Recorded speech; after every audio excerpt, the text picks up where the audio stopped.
Di tengah hiruk-pikuk ibu kota, berdiri sebuah tempat yang sunyi, penuh penghormatan. Disinilah para tokoh bangsa beristirahat di Taman Makam Pahlawan Nasional Utama Kalibata. Dalam rangka memperingati Hari Jadi Bone ke-696 tahun 2026, rombongan pemerintah Kabupaten Bone datang dengan satu tujuan, mengenang seorang tokoh besar dari tanah Bugis. Namanya Lapawawoy Karaeng Sigeri. Langkah demi langkah berjalan perlahan. Karangan bunga diletakkan dengan penuh hormat, tabur bunga dilakukan dalam keheningan. Tak ada hiruk-pikuk, hanya doa dan ingatan. Ziarah ini bukan sekadar seremonial. Ini adalah bentuk penghormatan atas jasa yang tak ternilai. Di balik nisan sederhana itu bersemayam seorang raja, sekaligus pejuang. Lapawawoy Karaeng Sigeri dikenal sebagai pemimpin yang tegas, berani dan tak pernah tunduk pada penjajahan. Tahun 1905, ia memimpin perlawanan besar dalam Perang Bone melawan Belanda. Meski kalah dalam persenjataan, semangatnya tak pernah padam. Bersama putranya, Abdul Hamid Baso Pagilingi, ia mengatur strategi beralih ke perang gerilya, bertahan di tengah tekanan yang semakin besar. Pertempuran demi pertempuran terjadi. Salah satu yang paling dikenang adalah di Bulu Awo. Di sana, pasukan Bone bertempur habis-habisan. Banyak yang gugur, salah satunya adalah Abdul Hamid Baso Pagilingi. Namun, semangat perlawanan Lapawawoy Karaeng Sigeri tetap menyala. Hingga akhirnya, ia ditangkap, bukan di medan perang, melainkan setelah pengejaran panjang. Ia tidak dihukum mati, ia diasingkan. Jauh dari tanah kelahirannya, ke Batavia yang kini kita kenal sebagai Jakarta. Di tanah pengasingan itulah, ia menghabiskan sisa hidupnya, tanpa tahta, tanpa istana, namun tetap dengan satu hal yang tak pernah hilang, harga diri. Tahun 1911 ia wafat, dimakamkan secara sederhana di Mangga II.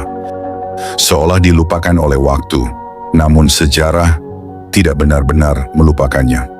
Puluhan tahun kemudian, sebagai bentuk penghormatan, kerangka jenazahnya dipindahkan ke TMP Kalibata pada tahun 1974. Dari tempat sunyi menuju pusara para tokoh bangsa.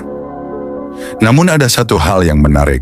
Meskipun Lapawawoy Karaeng Sigeri sering disebut sebagai pahlawan nasional, hingga hari ini belum ditemukan secara pasti dokumen resmi yang menjelaskan nomor dan tanggal penetapannya.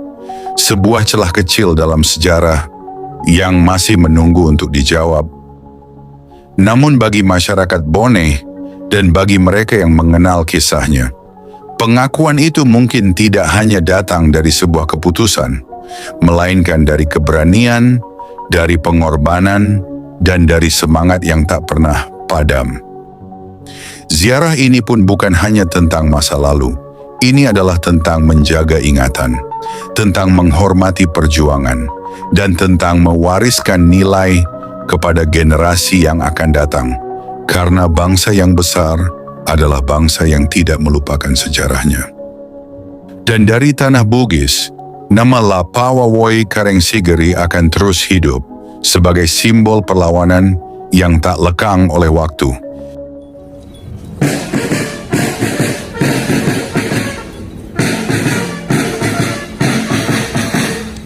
Siap! Gerak!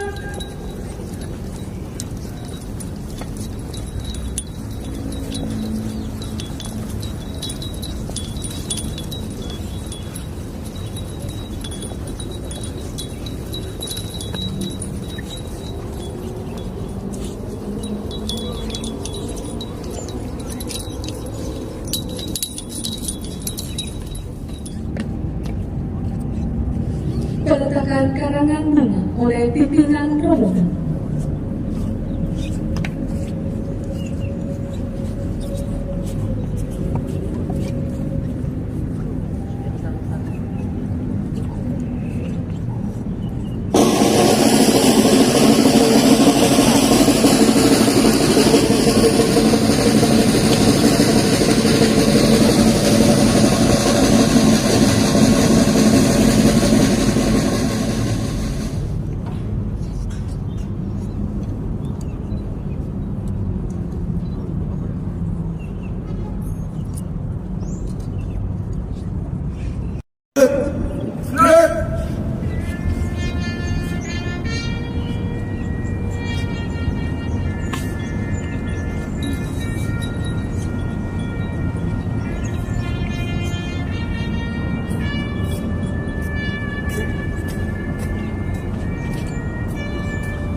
Selesai.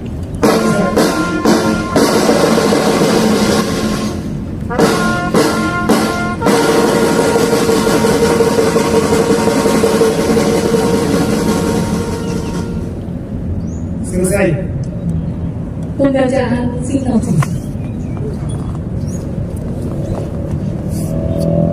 Bismillahirrahmanirrahim. Assalamualaikum warahmatullahi wabarakatuh. Siring sesurang pasyadina melebiku maraja Adam Pene. Naktuarane sampai kau buata mangkauna tanah boleh. Riwayat singkat Lapawoi Karai Segiri Raja Bone ke-31 tahun 1885 1905. Lapawoi Karai Segiri adalah Raja Bone yang ke-31 yang mulai bertakhta pada tahun 1895 pada usia sekitar 60 tahun. Setelah dan pernah menjabat sebagai ketua Dewan Kerajaan Bone. Menurut Andi Matalata, Lapawoi dikenal dengan gelar Lapawoi Karai Segiri dan memiliki pengaruh besar dalam politik kerajaan Bugis. Pemerintah kolonial Belanda sejak awal memandangnya sebagai pemimpin yang sulit dikendalikan, terutama karena kerajaan Bone menolak kebijakan Belanda yang ingin menguasai perdagangan dan memungut pajak ekspor impor termasuk komoditas kopi dari wilayah Toraja. Pemerintah kolonial bahkan menganggap Bone sebagai kerajaan paling berbahaya di Sulawesi pada abad ke-20. Sikap perlawanan Bone terhadap dominasi Belanda serta pengaruh Lapawoi di kerajaan Bugis lain membuat pemerintah kolonial memutuskan mengirim ekspedisi militer pada tahun 1905.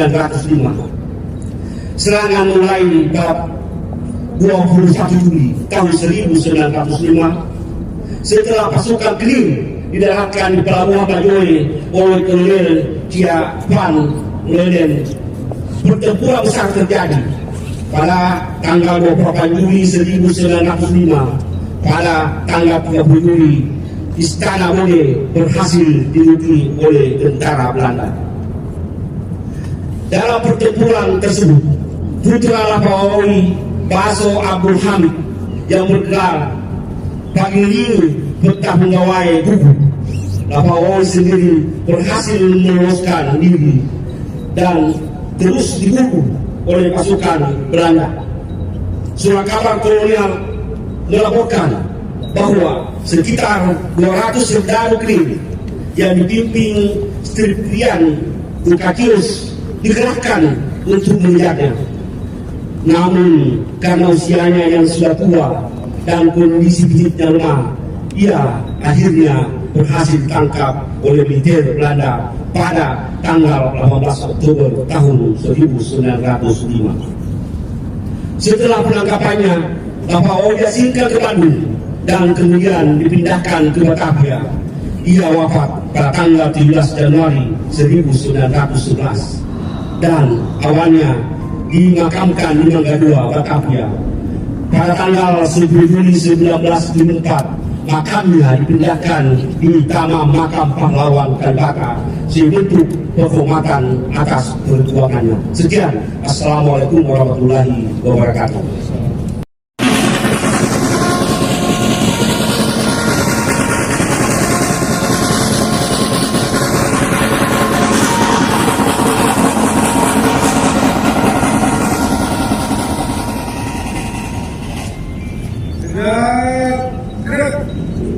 Melahirkan kita dipimpin oleh pimpinan.